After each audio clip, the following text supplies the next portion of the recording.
Students, last video में हमने देखा था कि managers commission before charging and after charging किस तरीके से निकाला जाता है। इस वीडियो में हम एक एग्जांपल के थ्रू समझने की कोशिश करेंगे कि मैनेजर्स कमीशन को किस तरीके से निकालेंगे। यहां पर देखो, सबसे पहले एक एग्जांपल के थ्रू इसको हम समझेंगे। A and B are partners. A और बी क्या है? एक पार्टनरशिप फर्म में पार्टनर हैं जिनका sharing profit in the ratio of 3:2, जिनका प्रॉफिट शेयरिंग रेशियो 3:2 है, with capital of 5 lakh rupees. A का कैपिटल 5 लाख का है एंड बी का कैपिटल 3 लाख रुपए का है। ठीक है, आगे लिखता है interest on capital is agreed 6% पर एनम, यानी उनके एग्रीमेंट में इंटरेस्ट ऑन कैपिटल जो है वो 6% पर एनम तय किया गया है। B is to be allowed an annual salary of 60,000। जो B का सैलरी है वो एक साल का सैलरी कितना है?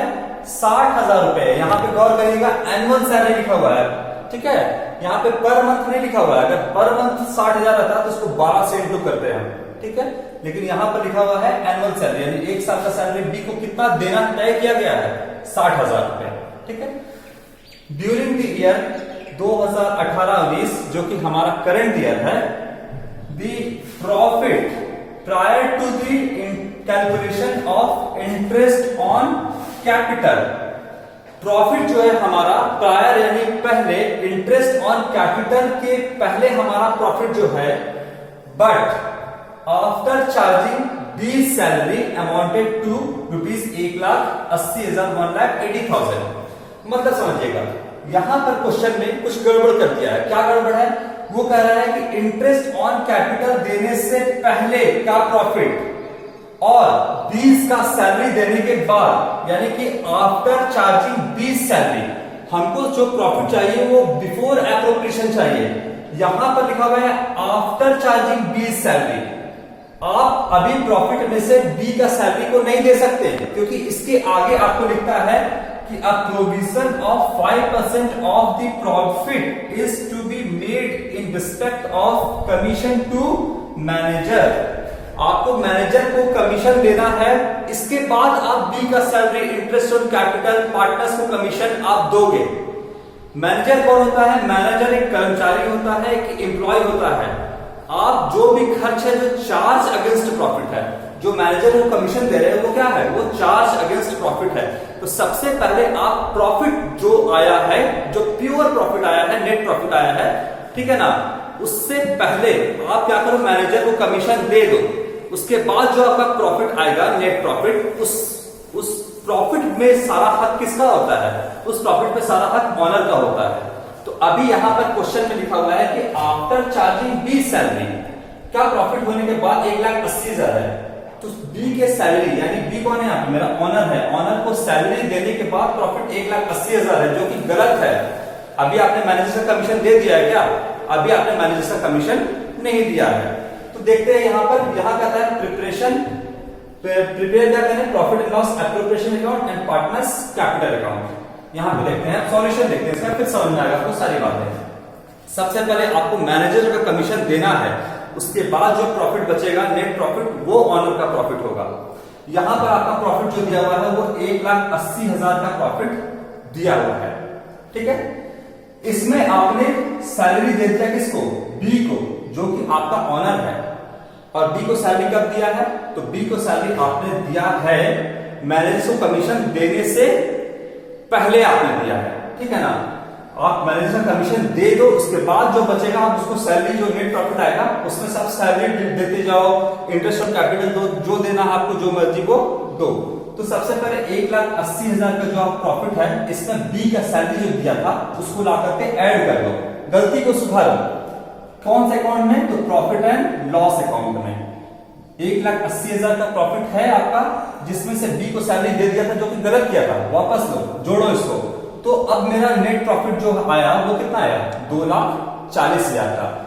इस पर अब मैनेजर का कमीशन दिया जाएगा, ना कि 1,80,000 पे।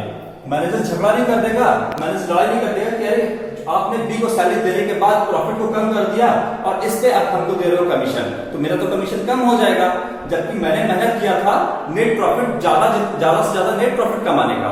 आप तो बी को सैलरी दे करके आप मेरा नेट प्रॉफिट कम कर दोगे, और नेट प्रॉफिट जब कम कर दोगे तो उस पर कमीशन चार्ज करोगे तो मेरा कमीशन भी साथ ही साथ कम हो जाएगा, तो यहाँ पे तो लड़ाई वाली बात हो जाएगी। इसीलिए हम 1,80,000 में जो बी के सैलरी को दिए थे अपनी गलती को सुधारे और 2,40,000 अब हमारा जो है वो नेट प्रॉफिट है, by profit for the year 2,40,000 है। अब इसमें से 2,40,000 में से मैनेजर कमीशन दिया जाएगा। मैनेजर कमीशन जो है वो 5% है, तो 2,40,000 का 5% 12,000 आता है। अगर 1,80,000 पे आप दे देते 5%, तो ये 9,000 हो जाता, जो कि गलत था। इसलिए आप गलती को सुधारे, 2,40,000 का आपका प्रॉफिट आया, 2,40,000 पे आप मैनेजर को 5% कमीशन दो, तो 12,000 का कमीशन बनता है। इसके बाद 2,40,000 में से 12,000 अगर आप माइनस कर दोगे तो ये 2,28,000 का अब नेट प्रॉफिट आएगा, जो कि ये प्रॉफिट आपका ऑनर का है। इसमें से आप जो मर्जी चाहे ऑनर को आप दो, चाहे आपको इंटरेस्ट ऑन कैपिटल देना है, सैलरी देना है, कमीशन देना है, कुछ भी देना है, ये प्रॉफिट जो है वो ऑनर का है। प्रॉफिट एंड लॉस अकाउंट में से इस प्रॉफिट को हम ट्रांसफर कहां कर देंगे? Profit and loss appropriation account में ट्रांसफर कर देंगे। ट्रांसफर करने का क्या नियम होगा बच्चों, यहां पे सुन लेना, हम वर्बली आपको बता देते हैं। ये प्रॉफिट एंड लॉस अकाउंट का डेबिट बैलेंस है या क्रेडिट बैलेंस है? दिख रहा है डेबिट साइड, देखिए प्रॉफिट एंड लॉस अकाउंट का ये क्रेडिट बैलेंस है, क्योंकि ये आया है क्रेडिट साइड की वजह से। 2,40,000 में से 12,000 माइनस किए तो 1,28,000 आया है क्रेडिट साइड की वजह से। तो प्रॉफिट एंड लॉस अकाउंट का ये क्रेडिट बैलेंस है, हमको ट्रांसफर कहां करना है? Profit and loss appropriation account में। प्रॉफिट एंड लॉस अकाउंट है, ये क्रेडिट बैलेंस है, उठा के इसको डेबिट करेंगे और 2 करेंगे profit and loss appropriation account. Profit and loss appropriation account credit हो जाएगा कितने से? 2,28,000 से। Profit and loss appropriation account को हम 2,28,000 से क्रेडिट कर देंगे, नाम जाएगा प्रॉफिट एंड लॉस अकाउंट का। ये आप लेजर पोस्टिंग का नियम आपको हम बता चुके हैं। ये नेट प्रॉफिट बिफोर एप्रोप्रिएशन है ना, ये नेट प्रॉफिट क्या है? बिफोर एप्रोप्रिएशन है, क्योंकि 60,000 का सैलरी हमने पहले ऐड कर दिया था इसमें, तो ये बिफोर एप्रोप्रिएशन है, ये ऑनर का है। अब इसमें से आप जो मर्जी चाहो आप ऑनर को दे सकते हो, क्योंकि आपने स्टाफ को, मैनेजर को यहाँ पर कमीशन दे रखा है। ये प्योर प्रॉफिट है। इसमें से हम डिस्ट्रीब्यूशन शुरू करते हैं, profit and loss appropriation account distribution शुरू करते हैं। अब बी का सैलरी हम यहाँ पर देंगे। बी का सैलरी हमारा कितना था? बी का सैलरी हमारा 60,000 था। अब दो ना सैलरी, वहां पे क्या पहले क्यों सैलरी दे दिए थे? ये जो प्रॉफिट है इसमें से अब हम सैलरी का डिस्ट्रीब्यूशन करेंगे। तो बी को सैलरी दे दिए 60,000 का। साथ ही साथ क्वेश्चन में हमारा क्या रहा था? इंटरेस्ट ऑन कैपिटल कितना है? इंटरेस्ट ऑन कैपिटल है आपका 6% पर एनम। ए का कैपिटल कितना है? 5 लाख और बी का कैपिटल कितना है? 3 लाख। इस पे हम इंटरेस्ट दे देंगे, पर एनम का इंटरेस्ट है, देते हैं इंटरेस्ट। आइए देखते हैं। इंटरेस्ट ऑन कैपिटल ए का 5 लाख पे 6% पूरे 1 साल के लिए कितना आएगा? 30,000 रुपीज। बी का 3 लाख का जो आपका कैपिटल है इस पे 6% पूरे 1 साल के लिए कितना होगा? 18,000 रुपए इंटरेस्ट ऑन कैपिटल बनता है। तो टोटल इंटरेस्ट ऑन कैपिटल कितना बना? ए और बी का 48,000 रुपीज। सैलरी दे दिया, उस पे प्रॉफिट में से इंटरेस्ट ऑन कैपिटल दे दिया। अब जो प्रॉफिट रिमेनिंग बचा, यानी 2,28,000 में से आप 60,000 और 48,000 रुपए को माइनस कर दोगे तो 1,20,000 का प्रॉफिट बचा। ये प्रॉफिट अल्टीमेटली किसका है? पार्टनर का ही है, यानी ए और बी का ही प्रॉफिट है। इस ए और बी को हम इसको डिस्ट्रीब्यूट कर देंगे उनके प्रॉफिट शेयरिंग रेशियो में। देखिए इनका प्रॉफिट शेयरिंग रेशियो कितना है? 3:2 है। ठीक है, तो यहां पर हम करते हैं 1,20,000 को ए को कितना देंगे? यहां पे देखना 1,20,000 का 3:2 है, तो 3/5 हिस्सा किसका बनेगा? ए का बनेगा। और बी का कितना बनेगा? इसी 1,20,000 का 2/5 हिस्सा, तो इसमें आ जाएगा आपका 72,000 रुपए, और जो आपका बी का आएगा वो 48,000 रुपए आपका आएगा प्रॉफिट, जो कि ऑनर का है। ए का कितना है? 72,000 रुपए और 48,000 रुपए बी का है। ठीक है, तो यहां देखो 72,000 और 48,000 टोटल 1,20,000 का प्रॉफिट है। ये प्रॉफिट कहां ट्रांसफर कर दिया जाएगा? ये प्रॉफिट जो है वो ट्रांसफर कर दिया जाएगा आपका पार्टनर्स कैपिटल अकाउंट में। ठीक है, अब देखो यहाँ पे हम बनाएंगे partners capital account. Profit and loss appropriation आपका बन के तैयार हो गया है। ये प्रॉफिट को ट्रांसफर करेंगे पार्टनर्स कैपिटल अकाउंट। यहाँ पार्टनर्स कैपिटल अकाउंट हम आपको बना दिए हैं। दोनों का कैपिटल कितना था शुरू में? तो दोनों का कैपिटल था 5 लाख रुपए और 3 लाख रुपए। यहाँ पे बच्चों देखोगे 2018 साल का जो शुरुआत है फाइनेंशियल ईयर 18-19 का, वो 1 अप्रैल है। यहाँ बैलेंस बीडी लिखे हैं, बैंक अकाउंट नहीं लिखे हैं। बैंक अकाउंट ना लिखने का रीजन इसलिए है क्योंकि इनका कोई नया बिजनेस नहीं है, पुराना बिजनेस चलता आ रहा है।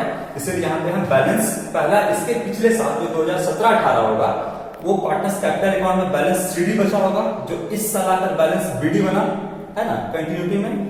तो इनका है कैपिटल 5 लाख और 3 लाख। इसके बाद यहाँ पर देखो हमने सैलरी दिया है बी को। बी का सैलरी 2020 साल के अंत में कितना है? 60,000 रुपए। बी का सैलरी 60,000 है। ए को कोई सैलरी नहीं मिला तो इसका अकाउंट यहाँ पे खाली रहेगा। इसके बाद देखो क्या मिला है? इंटरेस्ट ऑन कैपिटल मिला है। कितना है? 30,000 और 18,000 अकाउंट में ट्रांसफर कर देते हैं। इंटरेस्ट ऑन कैपिटल ए का 30,000 रुपए और बी का 18,000 रुपए। ठीक है। इसके बाद प्रॉफिट को ट्रांसफर करेंगे। ट्रांसफर करने का सारा रूल आपको जर्नल एंट्री वगैरह लास्ट वीडियो में बता चुके हैं, पिछली वीडियो में। ए का जो आपका प्रॉफिट है वो 72,000 और बी का जो है वो 48,000 रुपए है। ठीक है। इसको हम profit and loss appropriation account से पार्टनर्स कैपिटल अकाउंट में ट्रांसफर कर देंगे। तो जर्नल एंट्री बनाएंगे हम, profit and loss appropriation account debit to partners capital account. वो पार्टनर्स कैपिटल अकाउंट में हम 72,000 रुपए 48,000 रुपए दोनों को ट्रांसफर कर दिए और नाम जाएगा profit and loss appropriation account. ठीक है। ये सारा पैसा इसके अकाउंट में आ गया, यानी इस साइड में प्लस हुआ, आपको लिखने की जरूरत नहीं है, प्लस माइनस। अब यहां पर हम देते हैं क्या? यहां पर हम जो चार्ज इंटरेस्ट ऑन ड्राइंग कुछ होता क्वेश्चन में तो इंटरेस्ट ऑन ड्राइंग लिखते हैं, और अगर कोई ड्राइंग होता तो ड्राइंग भी लिखते हैं। यहां पर ना ही आपका ड्राइंग है ना ही इंटरेस्ट ऑन ड्राइंग है, तो यहां पर हम कुछ भी नहीं लिखेंगे, सीधा बैलेंस कर देंगे। तो दोनों को बैलेंस करने के बाद कितना आता है? देखिए 6,02,000 रुपए ए का और 4,26,000 रुपए बी का। ये दोनों का जो कैपिटल है ए और बी का, ये ट्रांसफर कहां हो जाएगा? इसको हम ट्रांसफर कर देंगे बैलेंस शीट के लायबिलिटी साइड में। ठीक है। यहां पर एक बात आप समझ लेना, जो मैनेजर्स कमीशन है, a provision of 5% of the profit is to be made in respect of commission to the manager। यहां पे कहीं भी नहीं लिखा है कि मैनेजर जो है वो बिफोर चार्जिंग है या आफ्टर चार्जिंग है। तो आप यहां पर अपने से एज्यूम कर लो कि ये बिफोर चार्जिंग है। अगर आफ्टर चार्जिंग होगा तो आपका आफ्टर चार्जिंग क्वेश्चन में लिख देगा। अगर क्वेश्चन में कुछ भी नहीं लिखेगा तो ये क्या मान लेना है आपका? Before charging. इसीलिए हम 2,40,000 जो प्रॉफिट था इसका सीधा 5% हम निकाल दिए। अगर आफ्टर चार्जिंग लिखता तो इसी 2,40,000 का हम क्या करते हैं? 5% है तो 5 डिवाइडेड बाय 105 यानी rate divided by 100 plus rate करके निकालते हैं। फिलहाल हमारा अभी क्वेश्चन में नहीं दिया है कुछ भी, तो हम बिफोर चार्जिंग मान के बनाएंगे और 5% किसका देंगे? हम 2,40,000 का बिफोर चार्जिंग मानते हुए। ठीक है। नेक्स्ट वीडियो में फिर हम अगले एग्जांपल के थ्रू समझेंगे मैनेजर्स कमीशन को। Thank you.